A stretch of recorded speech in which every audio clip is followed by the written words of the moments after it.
La probabilité. Donc, une expérience aléatoire. On ne peut connaître avec certitude le résultat d'avance. Oméga, donc ça c'est son symbole, c'est la liste de tous les résultats probables. Exemple, si je lance un dé, les résultats probables sont que je tombe sur le 1, le 2, le 3, le 4, le 5 ou le 6. Donc, si je lance une pièce de monnaie, donc, je pourrais obtenir soit pile ou face. Un événement, c'est un sous-ensemble de l'univers des résultats possibles. Donc, je reviens avec mon dé. Donc, un des sous-ensembles serait obtenir un nombre pair. Également, je pourrais obtenir un nombre premier. Donc, si je lance les cartes donc, dans un jeu de cartes, donc, un des événements probables, ça serait obtenir un 4. Ça serait obtenir une carte de cœur. Pour connaître le nombre de résultats possibles dans une expérience à plusieurs étapes, on multiplie le nombre de résultats possibles de chaque étape. Donc, exemple, je lance le dé et une pièce de monnaie. Donc, pour savoir le nombre de combinaisons possibles, donc c'est-à-dire le nombre de résultats possibles, donc, je vais me dire, sur mon dé, il y a 6 résultats possibles.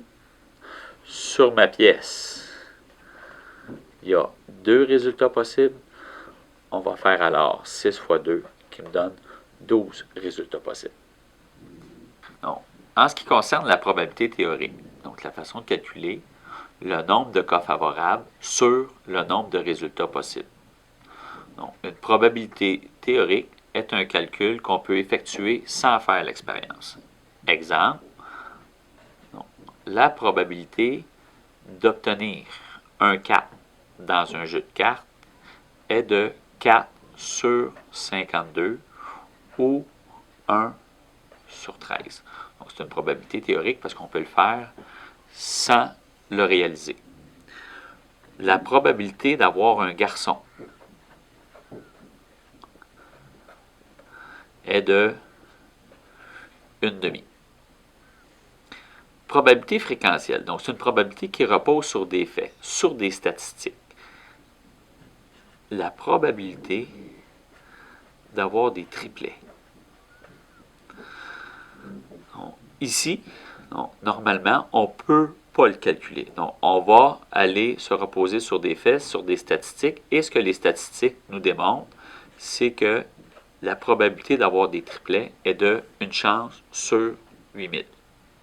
Dans une boîte de chocolat, donc, nous avons 2 chocolats à la menthe, 6 chocolats au caramel, 3 chocolats au chocolat et 1 chocolat à la cerise. Calcule la probabilité de prendre un chocolat à la menthe. Donc, nous avons 2 chocolats à la menthe sur 12 chocolats ou une chance sur 6. Donc, de prendre un chocolat au chocolat. Il y en a 3 sur 12 ou une chance sur 4. Donc, d'obtenir 2 chocolats au caramel. Donc, nous avons dans la boîte 6 chocolats au caramel. Donc, le premier va être, il y a 6 chances sur 12 que ça se réalise. Et attention ici, d'obtenir un autre chocolat au caramel, elle est de 5 sur 11, vu qu'on a déjà pris un. C'est-à-dire que la probabilité va être, donc ici, on va les simplifier. Donc, ça va nous donner 5 sur 22.